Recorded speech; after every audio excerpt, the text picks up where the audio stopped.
Une lecture active de la parole de Dieu, et ce, sur une base régulière, conduit nécessairement à la croissance de la foi. Paul a exhorté au jeune Timothée dans 1 Timothée chapitre 4 verset 13 pour dire « Jusqu'à ce que je vienne, applique-toi à la lecture, à l'exhortation et à l'enseignement. » Dans la version Darby, il dit « Jusqu'à ce que je vienne, attache-toi à la lecture. » Que ça soit la version Louis II qui dit « Applique-toi à la lecture » ou la version Darby qui dit « Attache-toi à la lecture », un fait est certain, pour grandir dans la foi, pour grandir spirituellement, il faut un attachement, il faut une sorte de régularité dans la lecture de la parole de Dieu. Dans un premier temps, je vous donne deux raisons pour lesquelles l'apôtre Paul a fait cette exhortation. Et ensuite, je vous explique comment développer une lecture active de la parole de Dieu. Premièrement, l'apôtre Paul donne cette exhortation au jeune Timothée de s'attacher à la parole de Dieu parce qu'il n'y a pas un meilleur endroit dans ce monde pour trouver une meilleure perspective de la vie autre que la parole de Dieu.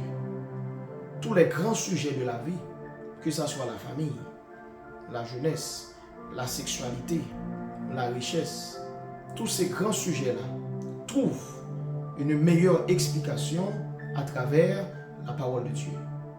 Donc, en lisant la parole de Dieu, en s'attachant à la parole de Dieu, nous avons une meilleure perspective de la vie. Nous avons une vision biblique de ce monde, car la parole façonne notre compréhension des choses.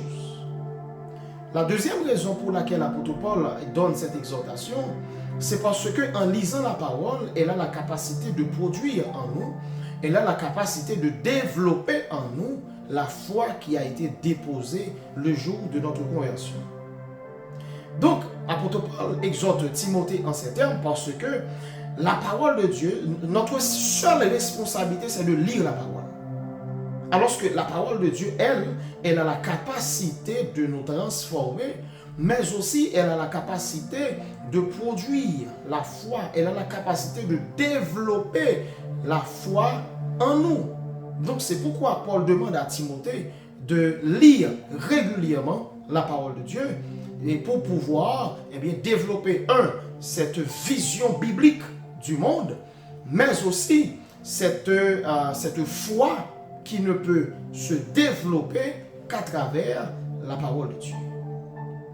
Dans un second temps, je vais vous expliquer comment développer une lecture active de la parole de Dieu. Beaucoup lisent la parole, mais généralement, nous ne la lisons pas sur une base régulière et de manière active. Donc, j'entends par une lecture active, c'est lorsque vous prêtez attention à la parole de Dieu avec une sorte de méditation.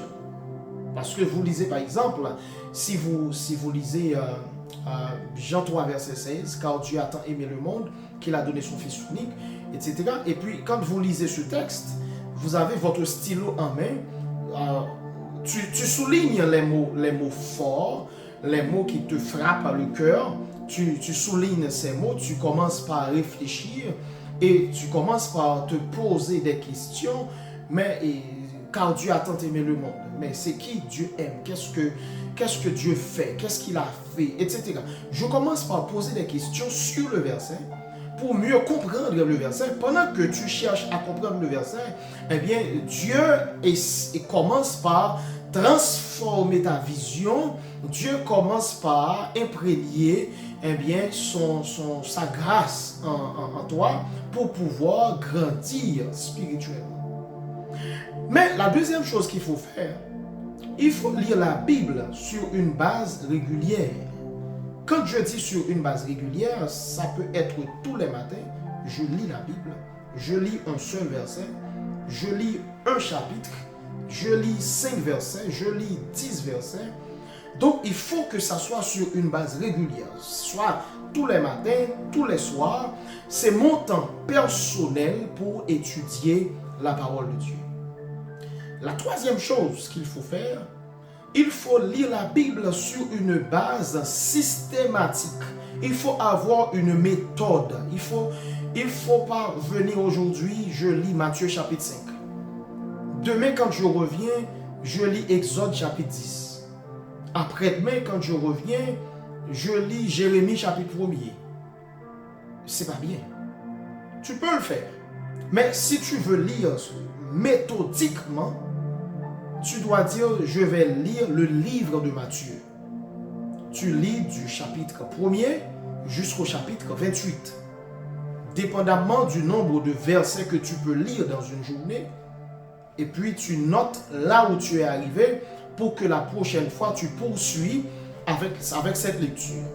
Donc si tu te donnes comme objectif de lire le livre de Matthieu, tu vas voir qu'il va y avoir une meilleure régularité en termes de lecture, parce que tu sais, aujourd'hui tu as lu le premier chapitre, demain tu reviens sur le deuxième chapitre, le lendemain tu reviens sur le troisième, le surlendemain tu reviens sur le quatrième, etc. Et comme ça tu avances avec le livre jusqu'à la fin du livre.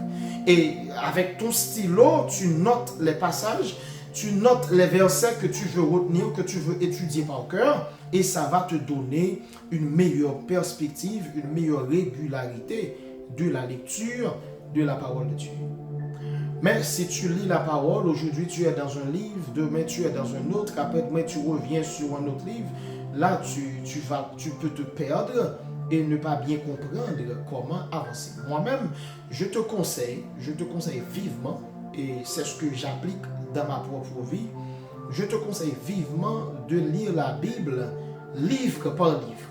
Ça veut dire, si tu commences par Matthieu, moi-même j'ai commencé récemment avec Matthieu, présentement je suis dans le livre de Luc, donc je continue. Quand je termine avec Luc, je prends le livre de Jean.